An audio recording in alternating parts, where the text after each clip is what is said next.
چودھری غلام حسین صاحب، وہ نیتن یاہو یہ کہہ رہا ہے کہ بالکل ہم حماس فری ایک غزہ چاہتے ہیں جس میں عرب ممالک کے ساتھ مل کے وہاں پہ کوئی گورنمنٹ آ جائے، لیکن کوئی ایسی گورنمنٹ جسے ہمیں کوئی تھریٹ نہ ہو۔ درانی صاحب سے آپ سوال بھی کر سکتے ہیں، لیکن میرا آپ سے جو سوال یہ ہے کہ پریزیڈنٹ ٹرمپ نے، آپ نے دیکھا کہ انڈیا اسٹریٹجک الائے ہے چائنا کنٹینمنٹ پالیسی کے حوالے سے، جو انڈیا امریکہ کے ساتھ ہے، میگا اور میگا کی باتیں ہوئیں، لیکن جب پریزیڈنٹ ٹرمپ کو بات بری لگی انہوں نے ٹیرفز لگانا شروع کر دیے انڈیا کے اوپر۔ اور درانی صاحب بھی یہ بات کر رہے ہیں کہ نہ سننے کا عادی نہیں ہے ٹرمپ۔ اگر ٹرمپ کے دماغ میں آ گیا کہ جی مڈل ایسٹرن کنٹریز کو یہ ماننا چاہیے ابراہیم اکارڈ، تو ہو سکتا ہے آنے والے دنوں کے لیے میں وہ اپنے اس پالیسی کے اوپر سختی سے عمل کرے۔ آپ کا کیا خیال ہے؟ نہیں، آصف درانی صاحب کی یہ جو رائے ہے نا کہ ایران کو،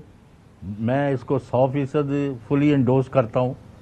کہ اسرائیل تو 100% ناکام ہو گیا تھا ایران کو شکست دینے میں، امریکہ شامل ہو کے بھی ایران کو ایک شکست خوردہ ملک قرار دینے میں ناکام رہا ہے بری طرح،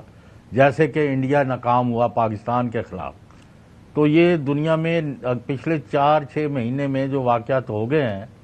وہ بھائی آپ اسرائیل کو ریکگنائز کرو۔ بھائی قطر نے کیا ہوا ہے، اس نے ٹرکی نے کیا ہوا ہے، مصر نے کیا ہوا ہے، اور ایک دو اور ملکوں نے کیا ہوا ہے، اس سے کیا اسرائیل کو تحفظ ملا ہے؟ یعنی پہلی آپ بڑی فساد کی جڑ ہے کہ آپ نے فلسطینیوں کو ان کا قتل عام کیا ہے، شہداء کی لاشیں ابھی تک نہیں پتہ کہ کتنے گنے نہیں جا سکتی، 60,000 تک تو یہ خود ہی مان رہے ہیں، یہ اس سے ڈبل بھی ہو سکتے ہیں۔ اتنا بڑا ظلم ہوا ہے، اور آصف درانی اور غلام حسین اور خاور گھومنڈ جو ہیں اس میں برابر کے شریک ہے کہ ہم تماشائی بن کے دیکھتے رہے ہیں، اور مظلوم فلسطینی جو مسلمان ہمارے بھائی ہیں اب یہ اقصی مسجد کے ساتھ بھی اس کی بے حرمتی کے بھی پلان بنا رہا ہے نیتن یاہو۔ تو ان کو تو سبق چکھانا پڑے گا اگر ہم مسلمان اپنی ذمہ داری پوری نہیں کرتے۔ ابراہم اکارڈ یا نو اکارڈ، حماس اور نو حماس، آپ کو فلسطینیوں کے ان کے حقوق دلوانے اور دینے ہوں گے، ادروائز یہ سارا یہ بلیڈنگ وونڈ اور یہ جو لاوا یہ کسی وقت بھی پھٹتا رہے گا۔ نو بڈی ول اسٹاپ اٹ۔ درانی صاحب، یہ 2 اسٹیٹ جو کا یہ سولوشن ہے، کتنا پاسبل آپ کو لگتا ہے نیئر فیوچر کے اندر کہ اس کے اوپر کوئی عمل درآمد ہو جائے گا؟ کیونکہ ساری جو مسلم ورلڈ 2 اسٹیٹ سولوشن کی بات کر رہی ہے کہ پیلسٹین اور ٹھیک ہے سائڈ بائی سائڈ اسرائیل کو ایگزسٹ کرے۔ جی، یہ کنگ فہد کا فارمولہ تھا، اور یہ سن 2000 میں پیش کیا گیا تھا، جس کی جو ہے یونانیمس ایکسیپٹنس ہے OIC کے پلیٹ فارم سے، وہ اپنی جگہ موجود ہے۔ ایک چیز جو اسرائیل کی لیجیٹمیسی کی بات ہے تو وہ اس کو بہرحال حاصل نہیں ہے، لیکن یہ بھی ایک حقیقت ہے کہ 57 OIC ممبر اسٹیٹس میں 33 نے اسرائیل کو باقاعدہ طور پر ریکگنائز کیا ہوا ہے، اور ان کے ساتھ سفارتی تعلقات ہیں۔ یہ بھی حقائق ہیں اور تلخ حقائق ہیں۔ تو اس لیے آپ کو ملی جلی سچویشن ملے گی، کیونکہ آپ یہ دیکھ لیں کہ تمام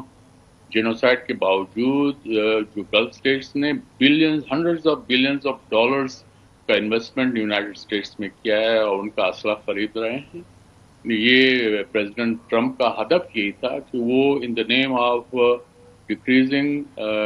ٹریڈ ڈیفیسٹ انہوں نے انویسٹمنٹ بھی اٹریکٹ کر لیا، انہوں نے ڈیوٹیز بھی لگا دی، ٹیرفس لگا دیے، اب he is earning hundreds and billions of dollars in tariffs. تو یہ ایک طرح سے تو یہ اس کی ان کو خود امریکہ میں خاصی پذیرائی ہے، خاص کر جو بائبل بیلٹ ہے وہ ان کے ساتھ ہے، اور وہ وہاں کے مقبول پریزیڈنٹ ہیں۔ تو یہ تلخ حقائق ہیں، لیکن حقائق اپنی جگہ پہ ہیں۔ اب اس میں باقی دنیا کو کیا ریئیکٹ کرنا چاہیے وہ آپ دیکھ سکتے ہیں کس طرح ہے، لیکن بہرحال ایک چیز ہے